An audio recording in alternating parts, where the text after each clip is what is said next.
Hey guys, what's up and welcome back to another video. So in today's video, we are going to be talking about the OBD2 scanner. OBD2 stands for Onboard Diagnostics and it is a 16-pin scanner that you can get on Amazon. I got this on Amazon for just 800 bucks. And I believe everybody who owns a car which is bought after 2006 should have this OBD2 scanner.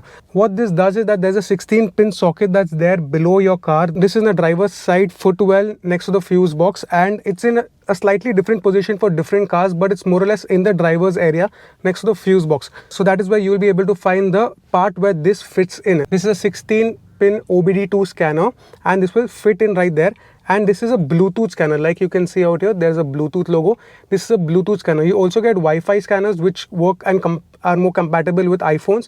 This particular device only pairs with Android and not with Apple because it's a Bluetooth reader and not a Wi-Fi one. You will have to get another Wi-Fi one which is compatible with your Apple product if you have an Apple product and not an Android product. But if you have an Android mobile lying at home, an old one, you can just connect this very easily and they are very easy to fit and install. I'm going to show you all how. Another reason this particular device has a lot of importance. It not only reads the faulty codes in your car but also gives you live updates as to what is happening, and it is compatible with the application which you have to download from the mobile app store, and you can read all the information that your car is trying to tell you. So now I'm going to install this. I'm going to fit it down in the OBD2 scanner of this car, of my Ford Freestyle, and I'm going to show you the live information that it gives and also if the car has any faulty codes.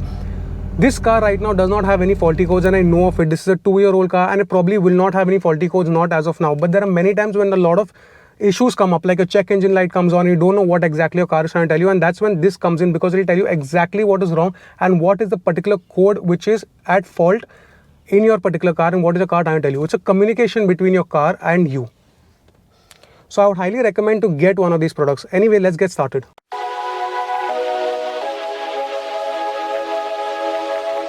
So guys, this is the particular interface of the Torque app. So I download the Torque app, and this Torque app takes the information from the OBD2 scanner that I put down below at the OBD2 reader of this car, and we can see all this information. Now this is a customized information that I have put out here, and I'm going to go through all of this. But before that, let me show you about the faulty codes.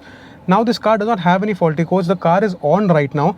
It isn't started, but the battery is on, and we can go in and check out the faulty codes. So we check out faulty codes and we show log faulty codes. This might take some time. No fault codes stored in ECU. So basically there are no faults in the car as of now. It can be any fault. It could be a fault regarding the battery voltage. It could be regarding the oil pressure, the oil temperature.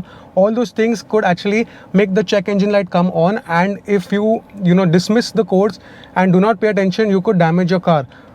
The dashboard does light up and give you information as to what particular thing needs to be checked, like for example the battery or the check engine light comes on. But what exactly is wrong with the check engine light and why is it come on exactly, that is not told to you, and that is what this app can tell you. When you put the fault codes, it will show you what particular fault code is there, and after it tells you what code, you can also Google it because all the codes are standard, and it will tell you what exactly the code is.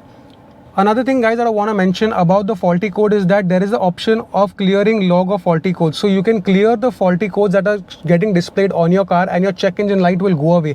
But guys, that is not a solution and should not be done.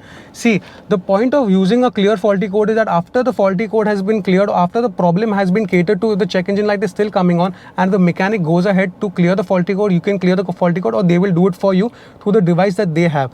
But you can also clear the faulty code out here and the check engine light will go away. But that is not solving your problem. That is just masking the problem or hiding the problem, out of sight, out of mind type of thing. And I would not recommend you do that, because if you do that, the problem will still be there in your car. It could be a temperature related problem or a oil pressure related problem, and the warning light has come on and it's trying to tell you something, but you have just gotten rid of the check engine light by clicking the clear log faults. And I would not recommend you do this. Let the check engine light be on and clear it only and only when necessary, after the problem has been taken care of. Many YouTubers show this tactic as to a way to get rid of the faulty codes by just clearing the faults, and I would not recommend you do that. I strongly recommend you don't do that unless you get it shown to by a mechanic and get the problem sorted out. Other things that you can do when it comes to this app is in the settings, you can go and check out the units. We usually use kilometers in India. You can change it to miles, and we usually use Celsius instead of Fahrenheit. and we use meter instead of feet, but that is up to you, you can change it. And we use PSI instead of bar.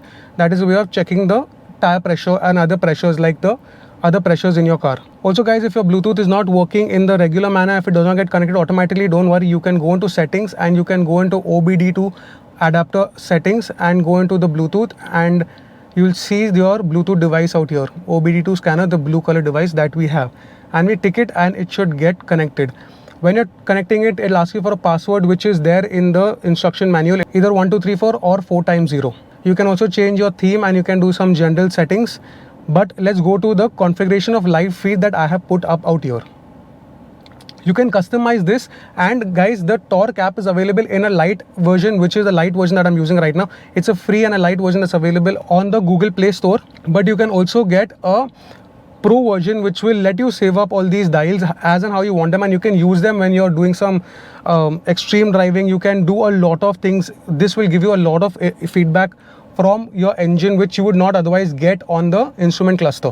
Now all these dials that I've put up out here, I have just put up some basic dials to really show you all quickly, and I'm also going to be showing you all this, fitting it out here on this mount and showing you all this wild speed drive, how the live update comes, and also we are going to be showing you all the other dials that you can put which I haven't put out here.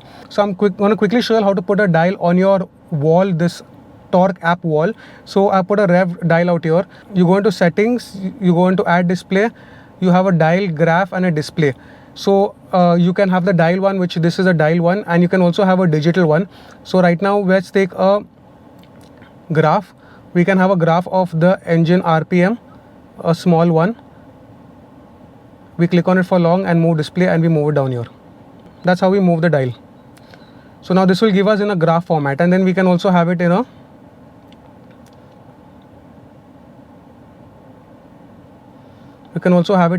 digital one. So all the three show the same thing, but this shows it in a digital manner, this shows it in a graph, and this shows it as a dial. The same how we have it on our instrument cluster. So I have come up with this, and I'm going to tell you what all I am showing. So this is the coolant. So this is the coolant temperature right now. So the temperature of the coolant right now is 54 degrees. As of now, when the car is not on, but it is in the engine is not on, but the car is on, the battery is running. Then we have the load. This load is the engine load. It is different from the RPM. The RPM shows the amount of revolutions per minute of the engine, of the crankshaft, but this shows the amount of load that's coming on the engine, so that's different. Then we have the fuel pressure. This also monitors the fuel pressure, the pressure that's going inside the engine. Then we have the throttle response. So right now you can see that the throttle response at 20. The car is not on, bear in mind, and if I press the throttle, it goes up to, you can see it go up all the way to 85 when I press it all the way down. So this is the throttle response. That means the position of the throttle, at to what position the throttle is at, or how much I'm pressing the throttle. Then we have the intake. These three, 1, 2, 3, 4 are for the intake manifold, the amount of air that's getting sucked in. This is the temperature of the air. So 44 degrees is the temperature of the air that's getting sucked in, getting fed into the engine. Remember, we want colder and denser air because denser air consists of more oxygen, which will help in the combustion, better combustion inside the engine. So when you're driving at high speeds, you'll probably get in nice cold air from the intake. So this is the intake temperature, and this is the pressure. So it's 14.4 psi pressure of the air. Then we have the manifold, and we have the boost gauge. So boost gauge are usually used in when you have a turbocharge, but you also have the boost from the intake. So this again has to do with that. I put a GPS satellite setting out here. So this has 22 GPS satellites on my car right now. So you can also monitor your car through GPS satellite. And right now this speedometer which I have out here is not the one that is getting information from the OBD. So the OBD has a system of reading the speed that the car is traveling at, and also there is a GPS way of tracking what speed your car is traveling at. The number of GPS satellites are 18 right now on my car, and they will monitor what exact speed my car is going at, and that is actually more accurate at high speeds. Usually when they're doing performance driving, they have to find out the actual speed of the car. They use the GPS speed of the car because it's more accurate than the OBD speed.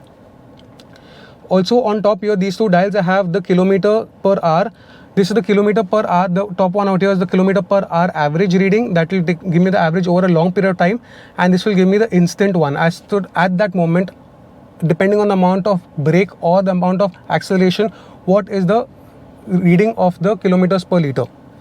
So these are all in a dial format that I have put up out here. And I'm just going to show you some more options that we have. When we go into add dial and we go into dial, we can see that there is 0 to 60 time. So supposing you're doing some performance run of your car and you want to know the 0 to 60 time of your car, you can see how fast your car is going and how fast your car reaches 0 to 60. So this is something more performance related. 60 to 0 is to check the braking of your car, to see how accurate and how fast your car is braking. Then you have other acceleration sensors in the y-axis, z-axis and x-axis. Then we have the ambient air temperature, that anyway is the same thing that gets displayed on our infotainment system and on our instrument cluster. Then we have the average trip again, which is put out there. We have a lot of things like the fuel coolant temperature, which I've added, the engine load, the engine RPM, the two things that I have added. We have a lot of other things. We come to some GPS, altitude, the satellite. I've put satellite out there for us. We don't need to check altitude. We are in Mumbai and it's at pretty much sea level. But if you are doing some off-roading and you're climbing the Himalayas, you can actually even get the GPS to that level of accuracy to check at what altitude you are at. Then the air intake temperature, that we have put the sensor out there, and we have put the air manifold pressure, the intake manifold pressure, the kilometers per liter, and in case you're abroad and you're using this, you can put miles per gallon, which is used abroad mostly. A lot of other things. Then you have the voltage sensor, what voltage you're getting from the battery at that moment, and this goes on. The throttle position, the speed. Okay, so here we have the speed of the GPS and the OBD, so we can put both and compare both. So right now I'm going to compare it whilst I'm driving right now and show you all how this live feed works. I'm going to compare the speed of the OBD, which is going to be read out here, and the speed of the GPS, which I'm going to mount out here and show you all. Then we have the throttle position, the turbo gauge. This is more used in performance cars. We have the voltage control, which shows the voltage of the battery, and a lot of other things and we have the mass airflow rate, which we have put, and the voltage. So these are all the options that you can get and put, and this is very informative, especially if you want to do some driving where you want to really monitor how your car is behaving and performing at any given point of time. Guys, what makes this OBD2 scanner so important? Now, cars that came after 2006 in India and 2002 in the US market came with an OBD2 scanner. So all cars with an OBD2 scanner can be tuned to a stage 1 or stage 2 tuning. They can be monitored. You can figure out what your ECU, the brains of your engine, is trying to tell you with a warning light. You can get more detail about it. So that is why you can use this, and this is a very cheap device. It's a way of communicating with your car, and I highly recommend that you all buy this because it's only 800 rupees on Amazon and you can get a ton of information. The pro version of this app is available for $5, but I'm using the light version, and look at the amount of information that I'm able to keep on my car and figure out whilst I'm driving. Also, another thing is that there are cars like the Hyundai i20 that do not give you the average reading. The instrument cluster gives you a ton of information, even including how many times you want to press this particular tick.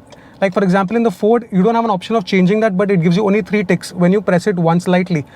And in the Hyundai, you can even change it from 3 to 5 to 7.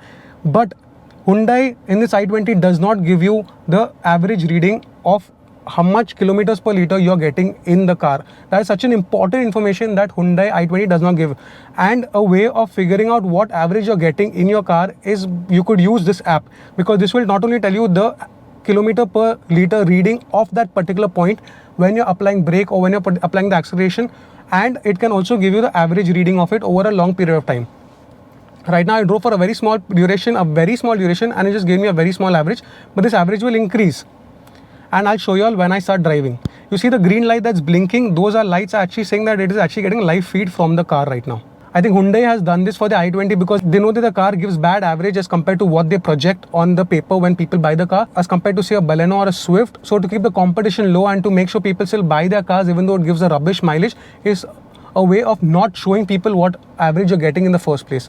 But don't worry, you can use this app and you can always keep your OBD2 scanner inside your car, and it'll always tell you the average that you're getting at that point. Another thing, guys, about this scanner that you're going to put on your car, if you're not going to be driving a car for 1, 2, 3, 4 days, it's fine, because this thing really sucks a little bit of battery from your main battery, so it might drain it off. So if you're not going to be using your car for like say 10, 15, 20 days, I would highly recommend you remove this little OBD2 scanner from down below and you keep it in your glove compartment and attach it again when you start driving, because this is always searching for a device to connect with at all times, especially when I move my phone away and I move away from the car and go home and I move away and it's out of Bluetooth distance, it starts trying to search for devices to connect to.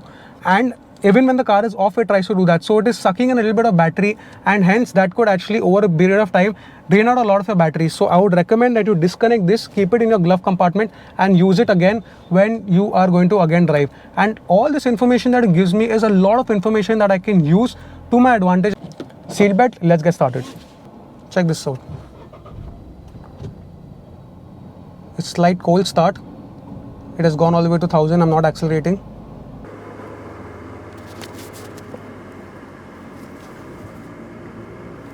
You can see the load on the engine is also moving.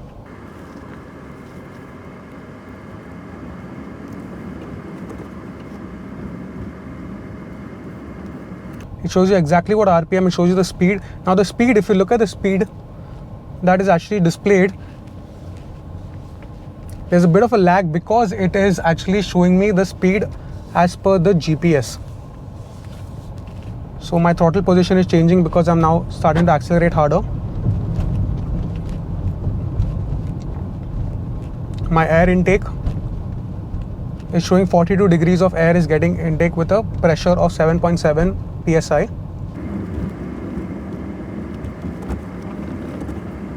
My instant kilometer per liter is getting displayed out here at 7.2 right now, and 1.2 has become 1.4 average. Obviously, once I drive for a longer period of time, the average will increase by much more. The GPS signal is also changing. You can see it gone to 10 now. That will increase. It also depends on the weather condition. Right now we have some rainy weather, so that also kind of affects the reading of the GPS signal. It's showing us 24 kilometers per hour, and we are pretty much at 24 kilometers per hour on the OBD2 reader as well, so it's pretty accurate. I'm going to have some hard acceleration.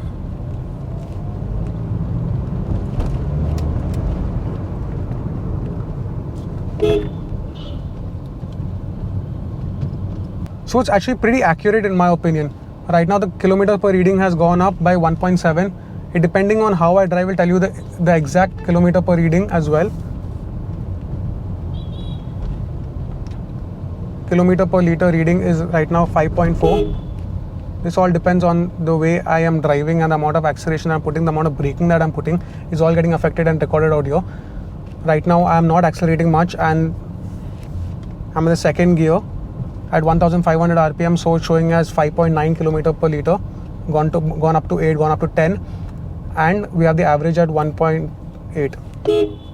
Right now we are idling, we have stopped the car is in neutral, and you can see that the revs are at 940-ish and the coolant temperature is 82 degrees Celsius. The load on the engine is 40%, but as soon as we start accelerating, the load will go up, the revs will go up, and also the throttle position is directly proportional to the amount of pressure I put on the accelerator. We also have the vacuum reading showing how much air is getting sucked in, and our kilometers per liter is showing a 0 right now.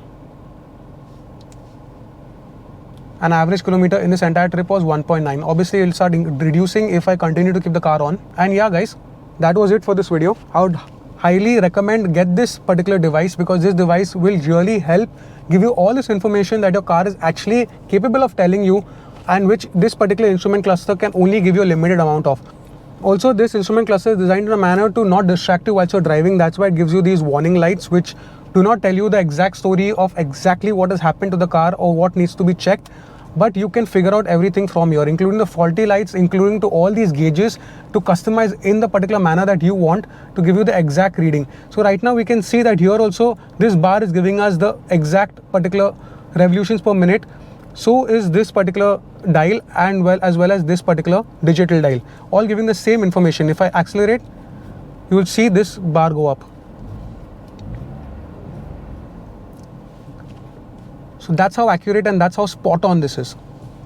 So I would really recommend get this device. It's not very expensive, and especially if you're an car enthusiast and you want to know what your car is trying to communicate to you, this is the best way of doing it. And it's not an expensive product, so I would highly recommend, especially if you have a Hyundai i20, this is going to be one product that you're definitely going to enjoy because you can figure out what exactly is your kilometer per liter reading in an average format and in the instant format. Anyway guys, that wraps up this video. If you did enjoy this video, make sure to like this video and share this video with anybody who you know would want to buy an OBD2 scanner and would love to know such information that the car can tell them otherwise, especially when they're doing some performance driving, some off-road driving. This app will really help you with a lot of things and give you a ton of information that you can use to your advantage whilst you're doing your driving. Also guys, you can follow me on Instagram, Facebook and Twitter with the same name, The Motoring Gossip. And you can also get some merchandise on the website. So do check that out as well. And I hope to see you in the next one. Cheers.